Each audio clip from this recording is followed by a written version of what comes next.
Salutations, family. Welcome back to the Electric Leaf, where it is my goal to assist you with nourishing your mind, your body, and your chakras. Alright, so, hello again, darlings. So, the video that I just uploaded was speaking about how to find balance while you're being triggered. But also, I really wanted to let y'all know, or to speak about how important it is to remember that when you're about your Father's business, you're going to be triggered, tried, and tested. You're going to be triggered, tried, and tested. Like, you have to remember that, for one. Okay? So, when you start, notice, I notice this a lot. The more you shine your light, the more bugs you about to attract. Ever notice how you can be outside at night and everything is cool? It's a nice, warm summer night. I mean, it feels good outside. Then the second you turn the light on, where all these bugs come from? Dang! Where? Like moths, flies, I mean, everything, right? Beetles. And that's the same thing with your spiritual light. When you shine your spiritual light, you're gonna attract some bugs. So what I'm saying is, don't forget to put your shades on, in the words of my daddy, and don't forget your bug spray. Okay? Don't forget your bug spray when you're shining your spiritual light. Okay? And that's where it goes back to turning that other cheek. Okay? You're not turning the other cheek like, oh, okay, you just slapped me right here, let me turn it so you can slap. No. Okay, if you're looking at someone, they slap you, okay, I'm about to turn my other cheek, bam, because I'm going to look over here. Because this right here, I'm going to discern that this mess is not of my Father's business. I'm not even going to entertain it. I'm not even going to waste not one drop of energy here. Have you ever seen like a movie? Like, I love magic movies, right? So what movie was I just watching recently? Was it a series or something? It was a series, and they were trying to keep the savior. It's always a chosen one or a savior or something like that. So the squad, was it the nuns? It was something about some nuns, some gangster warrior nuns, okay? And they were going to like King Koopa level, okay? If you're on my age group, you know what I'm talking about. They were going to the final showdown. And they needed the one, the chosen one, okay? They needed her to be strong for the final battle to fulfill this feat. So they all fought the battle, right? They fought the battle. And even though she knew, like, I could end this with the swipe of a finger, with the bat of an eyelid, she knew, like, okay, I gotta save my energy though, because King Koopa level is coming up. That's what I'm saying. Like, just because you can win a battle, it doesn't mean that you're gonna win the war just because you engage in that low vibe type of energy. So some battles you will have to choose to lose in order to win the war in the end.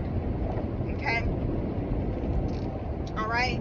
Because when you shine your light, what happens when you shine your light is that you're able to see. Okay? Your mind becomes illuminated. Alright? And for those that, there is no separation between,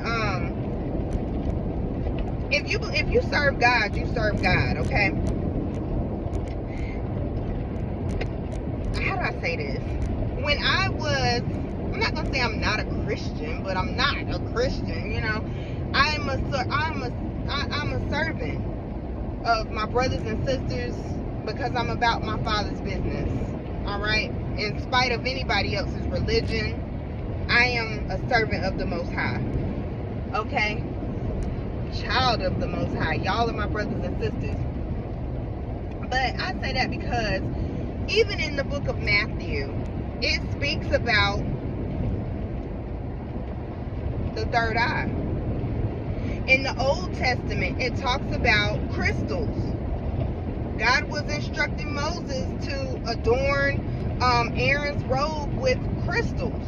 Okay, there really is no separation. The Bible has tried to suppress a people. Okay, the Bible has truly tried to suppress a people by misinterpreting it, and by you've got a lot of theologists that might know the truth, but they might not know how to share it, or they might not want too many people to get too powerful at once without having the proper knowledge.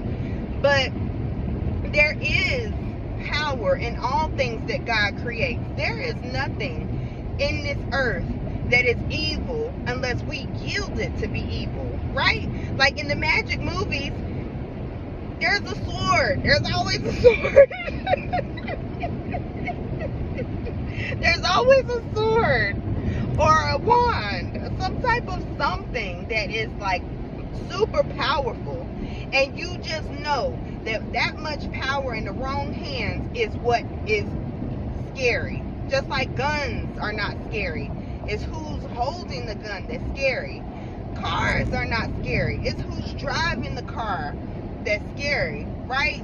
What are their intentions? Harry Potter and Voldemort, right? You know you didn't want Voldemort to have the Elder Wand. You didn't want him to get that Elder Wand because you knew if he got it, right? Like that's kind of where we are with this.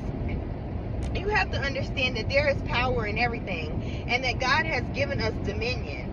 And just because you got a lot of people out here telling you that something is like new age or whatever, right? It doesn't matter. God lives within here. God lives within here. So if God whispers to you to do something, you should try it out and see what happens. Because I remember listening to a sermon that Dr. Miles Monroe preached, that he was saying, you know, how I don't want to mess up what he said, but basically he was saying that God is not one that would lie, and so God is not coming to walk around on earth like he did before with the garden, because he said he wasn't going to do it.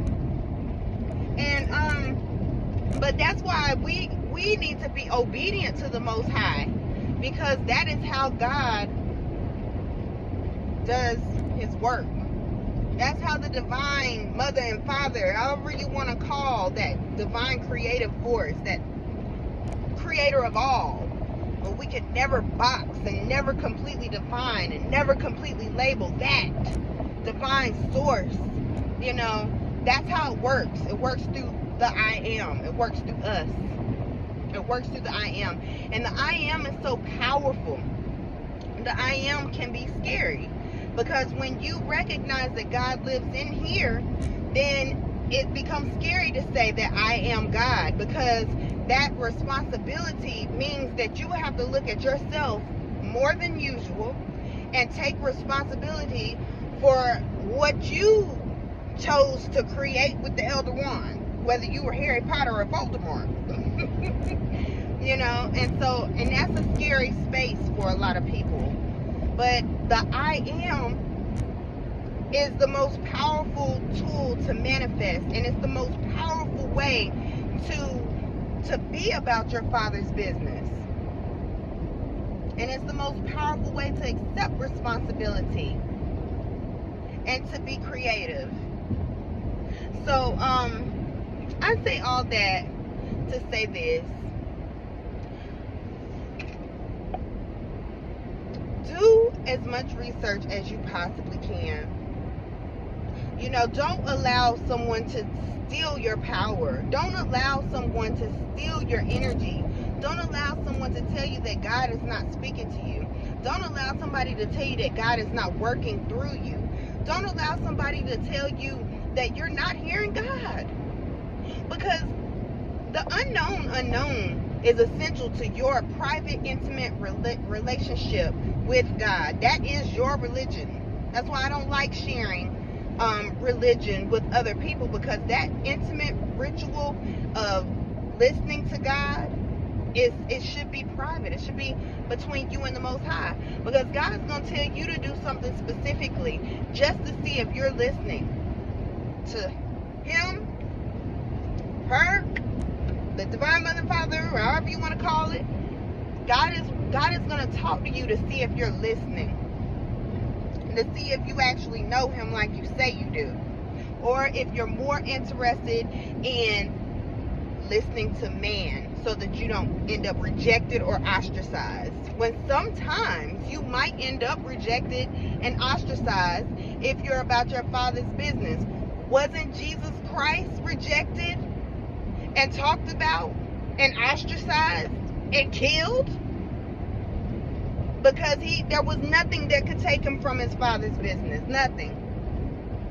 And not only was he still about his father's business, he still had love and compassion and forgiveness for those of us who were ready to throw the book at him. You know, they threw the book at him too. You know, I don't know what book it was that they were reading, but you know, they were throwing rules at Jesus too.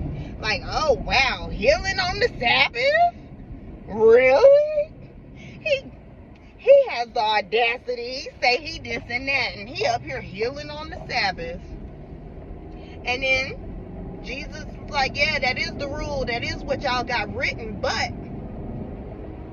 you know, so I'm saying all that to you because I'm just letting you all know it doesn't, yes, the written word is important, it's highly impactful, you know, because those words were written way long before any of us even knew who we were, right? But at the same time, the most important thing, the thing that is more important than the written word is the vibration. It's currency. It's the current vibration and your relationship with the divine. And can you hear? Do you have a connection? Do you have a genuine, authentic relationship with the divine that has nothing to do with anybody else or what anybody has told you or anything that you've read? It is intimate, and it's something that has taken place because you opened yourself up to the divine, to the most high God, to the creator of all, to the infinite source of love. Okay, my grandmother told me that when I was little, you know, because I wanted to be like her. I wanted to be just like my grandmother because I knew I saw God. When I saw my grandmother, I saw God. I always saw God. I saw people treat my grandmother like trash. And I always saw God. I always saw God in her. I never saw her come out of character. My grandmother, I wanted to be like her. But even my grandmother, she took me to the side one day and she said, no, I told her, I said, I can't wait till I'm saved. I know I'm saved when I wear skirts all the time. I know that. My grandmother stopped me. She put her hands on me and was like, no, that's not how this works. God told me to wear skirts. God gonna tell you something else just to see if you're listening. I encourage you, family. Do what God is telling you to do. What do you hear? Can you hear God? If you can't hear God, take sugar out your diet. If you can't hear God, do something different. Take your shoes off, take your socks off, and go put your feet in the grass at nighttime and stand there and let the sound of nature recalibrate you so you can hear. You can't hear God? Go outside before the sun rises and close your eyes and let that sunlight kiss you on the forehead so you can hear God. Because we need to gain our power back as a people and stop letting people tell us what is and what is not of God, the divine, the Most High. And that's where I'm going to leave at right now, for now, because this conversation can go deeper, and I don't know if I would do this whole conversation on YouTube. Maybe I'll get members. You know how they got you can join membership. Y'all let me know how y'all feel about that. Okay, so we can go a little bit deeper into interpreting the Bible. I might be able to get my daddy up here. You know, he's very he is a reader, darling. Okay, daddy is a reader and a studier and a researcher.